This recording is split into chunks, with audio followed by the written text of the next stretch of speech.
In Moscow, of course, there was a different vision. President Vladimir Putin using his State of the Nation address to paint Russia as the victim of a war the West started. The elite of the West do not conceal their ambition, which is to strategically defeat Russia, finish us off once and for all. Let me just say, it is they who unleashed this war, and we use force to stop them.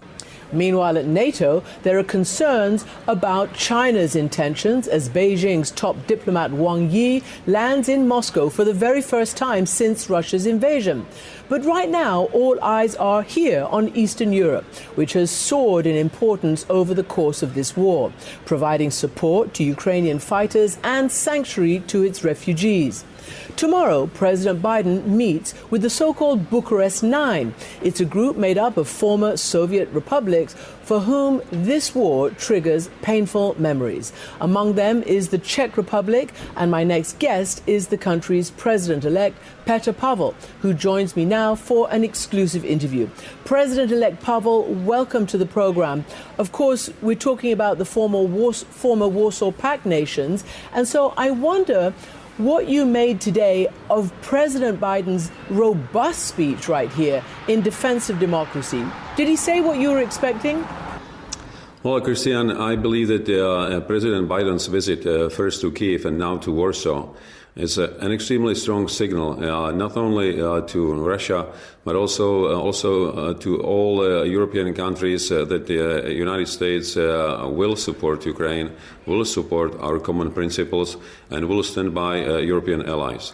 So then let me ask you to respond to President Putin. You heard and saw his address to the nation in which he turned essentially the story from a completely different perspective and said, the West started this against us, and that's why we had to use force. It is a narrative that is actually, finding footing in not only Russia, but in many other parts of the world. I think it's quite an example of Russian behavior, especially President Putin's behavior and his foreign minister Lavrov in recent years, where their arguments are missing ours at different flight levels. They are using narratives that are very much different from reality. They are concealing the facts. They feed their population with propaganda. They distort reality. And that's why it's so difficult to talk to them on any issues today. Mr. President-elect, you have been a former NATO commander in the headquarters, and I'm wondering what you make of Vladimir Putin, the president of Russia, 1 year on, essentially admitting that his army needs some help, his military needs some help. Let me just play a little bit of his speech where he said over the next 5 years there need to be changes in the Russian military. Here's what he said. It must become a priority to promote officers and sergeants who have proved themselves to be professional, up-to-date, and determined commanders, and they are many, and to second them to senior military academies so that they will form a highly capable staff pool for the armed forces. So, he seemed to be admitting that they were not highly capable and they needed help. From your perspective as a military man, what is your assessment of the Russian military right now, particularly as it's performing around Bakhmut and in the east? What we can observe on the battlefield from the very beginning, from the start of the aggression, it's a great underperformance by Russian military in all terms, in their tactics, in their strategies, in their equipment, in their logistics, command and control. There are a number of very fatal mistakes that Russian military made over last year. It's obviously very good for Ukraine, but we shouldn't underestimate Russian capability to learn the lessons. They did it in the past several times, and we should see that they are now taking some lessons from their mistakes. They will improve the training of their NCO staff. They will improve training of their junior officers.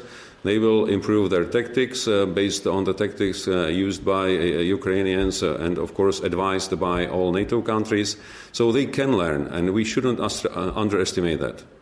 And of course, as everybody has told me, they have such an advantage in quantity, if not in quality.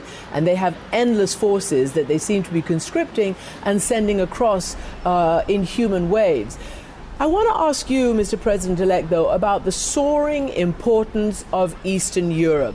It's suddenly come into its own because of its experience around this region, certainly during the Cold War and obviously throughout the domination by the Soviet Union. How do you see where your region is right now, Eastern and Central Europe, in this whole NATO alliance, in this NATO effort for Ukraine? All Warsaw Pact countries, former Warsaw Pact countries, who made their own experience with Soviet Union and now Russia, are very clear what Russia is capable of. That's why we have no idealistic ideas about where Russia is heading, about the possibility of negotiation with Russia. We all know that Russia understands power. And for us, power comes from unity. That's why we are very clear in a united approach of all EU and NATO countries against Russian aggression, so that they are driven off Ukrainian territory and Ukrainian sovereignty and territorial integrity is restored. This is the only way. And Central and Eastern Europe countries can play a role there because they were all in the first group assisting Ukraine with weapons, including heavy weapons, with ammunition, financial support, accommodating number of refugees from Ukraine. This is what we do because we see it as a necessity. So do you, I mean, basically you're saying that the experience, Hungary, then Czechoslovakia at the time, all these nations were overrun by the Soviet Union and their freedom movements were crushed in the 50s. Do you think that you get this danger more than the West or further west? And do you think there actually needs to be a lot more heavy weaponry supplied, for instance, aircraft? This is the big conundrum right now. We all understand in this part of Europe that Russia has to be defeated because they really understand the power. That's why we support Ukraine in providing all necessary equipment. However, with the aircraft, it's a bit more complicated because it's much easier to train crews for tanks and artillery. It's more complicated with the Air Force because it's not just about pilots. It's about all land crews, all the support at the airfields, ammunition stocks. It takes at minimum half a year. And of course, time is a critical factor now for Ukraine. So we should provide Ukraine at this moment mainly heavy equipment, tanks, armored vehicles, artillery, long-range missiles, and also air defense. These are crucial assets for Ukraine, toppled with loads of ammunition. I want to ask you about the worries now within NATO about China's intentions. You probably saw at the Munich Security Conference that Wang Yi, the highest, diplomat there, foreign minister, talked about a peace plan that the Chinese would bring, apparently not having included the Ukrainians, that a peace plan that might talk about a ceasefire now. First and foremost, I want to ask you about that. Is that even got legs, given that that would freeze in place the current lines? I'm personally very cautious about any Chinese proposal with regard to Ukraine, because should China really wanted to change things, they had a chance several times from the beginning of a conflict. What is clear, China is watching very carefully what is going on in Russia. China is monitoring all our reactions, unity of the West, effectiveness of our measures, because they also are learning lessons for any potential confrontation between China and the West, and especially the United States. And you broke with quite a long-standing tradition after your election you had a call with your Taiwanese counterpart. Obviously, Beijing reacted furiously. Why did you think that it was important to take that call and have that conversation at this time? Well, first, Taiwanese president offered a welcome to our elections result. They wanted to congratulate me, so I took it as a matter of courtesy to respond.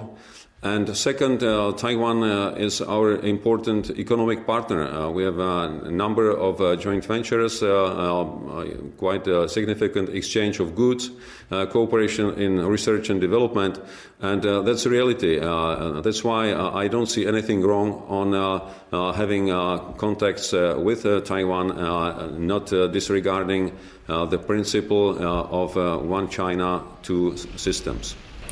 Very quickly, are you concerned that China might start supplying arms to Russia's effort? Apparently, the US says there's no evidence that it's done so, but it's trying to tell them this would be a very, very bad idea. My personal view is that China has no real interest in defeat of Russia. They need Russia not too strong, but also not collapsed, because Russia will be their natural ally against the West. So I believe there might be some kind of support from China to Russia. And not all European nations are on board. Right nearby where you are, there is Hungary. Hungary has not sent weapons to Ukraine, and, you know, it didn't come to the Munich Security Conference where you were all there. What are your concerns about Hungary? Prime Minister Orban and his Foreign Minister Szijjártó express their pro-Russian views quite frequently.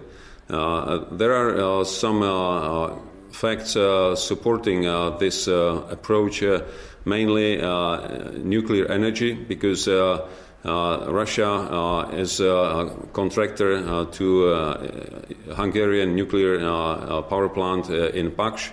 It's financed out of 80% by Russia, and of course Hungary wants this power plant to be finalized. So there are some other issues that work for Hungary, and that's to take some distance from other European countries and be very independent in their own positions. That brings them closer not only to Russia but also to China. You are president-elect, you've got the challenge of leading your country forward in this very, very difficult time, but you're also a former general, and I want to know what you think, how you see the battlefield in Ukraine over the next weeks and months. As all allies and partners, we all support Ukraine in their final victory, and that victory would be in complete Russian withdrawal from Ukrainian territory and restoration of Ukrainian sovereignty and territorial integrity. However, I wouldn't be too optimistic that this may happen in a couple of weeks or months. We shouldn't really underestimate Russian capacity in providing a large number of equipment, even though a little bit obsolete, and as for the personnel not so well trained and experienced. But still, Russia may maintain this conflict for a long time, which would obviously make it very much difficult for Ukraine and Western partners to sustain the level of operations in Ukraine. However, we all aim at... The workers are like the organizers.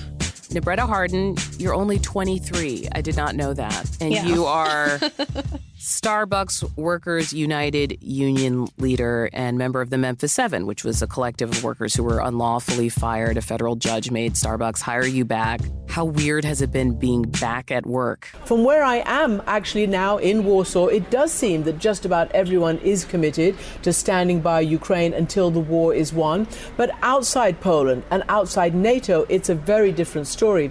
Much of the global south, so-called, believes much of Moscow's narrative. Over the weekend at the Munich Security Conference, Western leaders spoke about how to change this dynamic. And I talked with the European Commission President Ursula von der Leyen and also the Finnish Prime Minister Sanna Marin about this. It is important that we're very clear about what this Russian war is. It is about Putin's imperialistic plans. And this is something where all of us, and mainly the Global South, have a very clear idea. It is completely unacceptable. And countries on the other side of the Mediterranean have a bitter and long-standing experience. First, you send your negotiators in, then you they see that the experts are being sent in, and then it's the mercenaries that are being sent in. So what we have to do is not only explain that we will never ever accept this imperialistic war, we will never ever accept that Putin is trampling on the international law that protects all of us, that the UN Charter, that is also in the interest, it's in the interest of every single country, is being treated so disrespectful, and that we will never accept that today you can send tanks just across the border to invade a country. And this is something which my experience in the last 12 months needs a lot of just hard work to work together with, as you said, the Global South, to make understood our point of view, but also to work with them on dealing with the knock-on effect of this atrocious war. This is the food crisis. This is the energy crisis. And that we do our utmost to deal with the knock-on effects in a way that the Global South does not suffer too much from Putin's war of aggression. This is our task. It's hard work, but it's absolutely worth it. Prime Minister Marin, somebody as cult a hero around the world as President Lula of Brazil also doesn't believe in the intervention that you all have taken in NATO against, as you described, the illegal invasion of one country by a bigger country. So, as Commissioner von der Leyen says, we will never support this. We understand their historic issues. How do you see trying to convince others of the justness of your cause? The war in Ukraine, it's not only an issue for Europe, it's an issue for the whole world. And that's because there's a war of values going on. Authoritarian countries are raising their heads. They are raising their heads against the international rule-based order. And this is a problem for everyone. When Russia attacked Ukraine, it violated all the rules, all the agreements it has itself been committed to before. And this is a problem for everyone, because then we will only see decades of this kind of behavior ahead of us if Ukraine doesn't win the war and if we don't stand behind our values and the international rule-based order. So I think this is a larger issue than just issue for Europe, just issue for Ukraine. And we have to do utmost to make sure that Ukraine will win and that we will preserve this system of rules that we have created together. And there was a reason why this was created. The wars before, world wars that we have seen, and it was devastating. And that's why we built a system where we can negotiate, where we can build peace, not use violence against each other, wars, attack another country to make a stand or gain something. There was warnings by the United States and the UK that Putin was planning an invasion. Your country, Germany, others, including the president of Ukraine who was sitting here, did not want to accept that that was a reality, and basically were trying to say, no, we hope negotiation can work. Anyway, it didn't. But even then, you were saying in your speech last year, and you used Ukraine as the cornerstone, you talked about Ukrainians as the new generation, young Ukrainians, of Democrats around the world. Do you believe that this unity and steadfastness in the interim year will continue? Can you keep all your fractious members on board and people, 500 million people in the bloc? Absolutely. I'm today more convinced than I was a year ago. But to set the record straight, indeed, our American friends, way more than a year ago, started to do something completely unprecedented, that they took their intelligence and what knowledge and put it on the public market. This gave us an early warning. And my cabinet and the Commission started to work with the White House and with the Treasury already in December on potential sanctions in case that Russia would invade Ukraine. Indeed, we all hoped that it would never happen and we would never have to use these sanctions. But it was a tedious work day and night to align our very different trade systems, to develop sanctions that are targeted at advanced technologies and goods that are irreplaceable for Russia, and to be completely synchronized also within the G7. This made it possible that on day 2, day 4, and day 10 of the invasion, we were able to put on the table very heavy sanction packages. So there was the early warning of the United States was helpful, and there was work being done without which we would not have been so effective. A second point is indeed, for me, really touching, is the fact how Europeans, and I would say democracies, our friends, of course, and allies and partners, have immediately understood that this was serious and it is going to the core of our existence. Of course, we have many issues that we discuss. But here, from day one on, we were standing as one. We were united. We are united. And if you look back, I mean, through all the crises we have gone, including the energy crisis, and we have mastered it, today I can really say I'm deeply convinced that we will keep the unity and we will keep the determination, because it's about our values and our very existence we are fighting for. Looking back 3 steps. First, when the war started, we were prepared, and the Commission was prepared, making the sanctions together with all our allies, and we were very fast of putting those sanctions on place. So we were prepared on that stage, that way. But looking back, now it was obvious that Russia will attack. We didn't want to believe it. We tried everything that we could to make a diplomatic solution, and that was, of course, the right effort to do, to trying to make a diplomatic solution. But looking back, it was obvious that Russia will attack Ukraine. They already used the energy leverage during that summer, during that autumn. They already used the energy leverage. There was different kind of disruptions with the energy flows during that year of 2021. They had put their troops in different places, saying that they are only training. Looking back now, it was obvious that they were planning this big attack against Ukraine. And then looking way back to 2014, when the Crimea was invaded, we made a big mistake then. We make a big mistake then together not to react more strongly. If we had acted and reacted more strongly towards the Crimea, then the war wouldn't happen. I think Russia thought that it would be just like Crimea, just entering Ukraine. Ukraine would give them open welcome. It would last only for a few weeks, and Putin would win very, very quickly and easily the war, because we didn't react 2014. And now we have to learn some lessons on the current situation. And I think the main lesson is not to be naive. We cannot be naive. I listened to the previous panel, and I agree. I also want the world which is beautiful and good and secure, and we don't have to put money to our military forces, to our defense forces. I also want that world. But that world isn't a reality.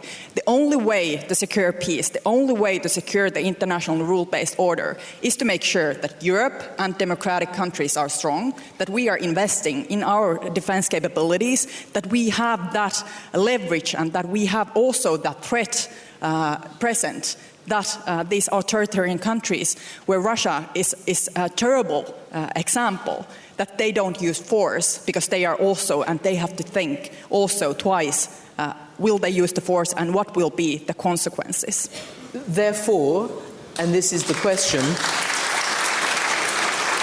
and we're trying to figure this out, what does winning look like to you all? You all have said very strongly what you've just said, Prime Minister. But what does winning look like? And in for a penny, in for a pound, surely. Surely you have to go to the very end, giving all the support that Ukraine needs to fight this war for them and for you. Are you worried ammunition production is not up and running like it should. There's some slowness, let's say, in between requesting weapons and getting there. I know you've done an incredible job, but we're talking about an offensive. We're talking about a war that yesterday Chancellor Scholz said could go on for years, while Zelensky, the president, is saying he wants it ended this year. Don't you have to double, redouble, treble down on your efforts to end this in a victory? What does a victory look like? Nobody's defined it. Well, absolutely, we have to double down, and we have to continue the really massive support that is necessary, that this imperialistic plans of Putin will completely fail. This is one goal, and that Ukraine is able to win. And what the military support is concerned, indeed, I think it's now the time really to speed up the production and to scale up the production of standardized products that Ukraine needs desperately. For example, the standardized ammunition. It cannot be that we have to wait months and years till we are able to replenish or till we are able to deliver that to Ukraine. What I thought is that we now take the European Peace Facility. It is in place. It is there to typically fund that member states give military equipment to Ukraine. So it's an established body. It has a coordination mechanism with Ukraine, and that we convene the defense industry of Europe, and we very clearly ask them, what is it what you need to scale up and to speed up standardized products? I'm not speaking about the highly complex production of specific things, but the standardized products like 155 millimeters artillery, for example. So, and we need now to do the same like we've done during the pandemic. There too we've said, look to the pharmaceutical companies. Yeah. What is it what you need to scale up? We could think of, for example, advanced purchase agreements that gives the defense industry the possibility to invest in production lines now to be faster and to increase the amount they can deliver. And therefore, it is for us paramount now to support Ukraine in these existential things. I think a second element we should not underestimate is the economic security of Ukraine. Ukraine needs to survive economically. And there, it's good that we now have decided to have a regular budget support for Ukraine, 1.5 billion per month by the European Union. Our American friends are matching that. And I think the international financial institutions should do more for that also. Okay. So it is the time to step up, because Ukraine really needs the material to survive. I need to ask you both a question about the 50%. This conference is meant to be, 50% women. Maybe it is, maybe it isn't. You might have just seen, obviously, Jacinda Ardern, hugely popular Prime Minister of New Zealand, resign, citing she hasn't got any more energy in the tank. Nicola Sturgeon, the First Minister of Scotland, resigning. Inter alia, talking about how difficult it is, particularly as a woman, to lead any kind of normal life as a global leader. I wonder what you both think about that, because you're the first female in this position. You were the first female defense minister in your country. You've experienced sexism. So just briefly, how do you deal with it? What do you think about their stepping down? And how do you encourage women? I know that's a lot, but maybe just a brief sum up, and then I'm going to ask you. Oh. Well, first of all, I'm so happy that we live in countries where leaders change. Why did you have to apologize for being a human being? You were found dancing. Oh my goodness, how awful. Yeah. And you had to apologize for being a human being. Why? And it's very important that we have people from different backgrounds, different genders, but also different backgrounds in decision-making places. At the same table making the decisions, because then we have the perspective of everyone. Women are the 50% of the world, so women need to be 50% of the decision-making bodies. I know that Ursula and the Commission is preparing to set a bill for for companies to have more women representatives on the boards of companies. I think this is a very important step forward. I think also in the political system we have to make sure that women have the possibilities to step up, to have their voices heard. There are a lot of structures within our political systems that actually prevent women to get those positions, to be heard. Many times it's enough that there's one woman. Look, we have this women here. No problem. We have women here, no problem. But we need more women, and we need really that 50% to make sure that everybody's voices are heard. So, Commissioner, President, why then is it so difficult? Why do you have to tolerate so much backlash, misogyny, everyday sexism, all of that? Well, because they are deep-rooted unconscious biases. But do you think that would discourage or encourage more women to appeal? I can only encourage more women to be on stage, because that's where we belong, in the limelight. And women or men, the one or the others, are not better than the other, but we're different. And that's the point, that we have to, of course, take the share of the power to change this world and to improve this world. And I think for that, I know you've done a lot, we're doing a lot. You need leadership from the top. That is very important. Every man in a top position, every woman in a top position has to influence that there are more women growing up to the top. Of course, it's also a question of infrastructure. So I vividly remember my most difficult time were the first years as a minister with small children. And all these hidden prejudices. I got the question, in talks like these ones, have you already decided whether you want to be a bad mother or a bad minister? So there was this hidden prejudice. You cannot be either a good minister or a good mother if you are a working mom. We all know these prejudices. What we have to do is make sure that the infrastructure is there, that you have for young couples support with what is necessary in kindergarten, childcare, and good schools. We have to make sure that till we have an equal distribution of men and women in positions of powers. I'm an advocate for a quota. That's the reason why we introduced a quota in Germany. That's the reason why we introduced a quota now on the European level. Because the time till women kind of grow naturally through the ranks is just too long. And therefore, still a lot is to do, but I can only recommend to women, hang on there, because we need you, we need your voice, and it's absolutely important that you're there.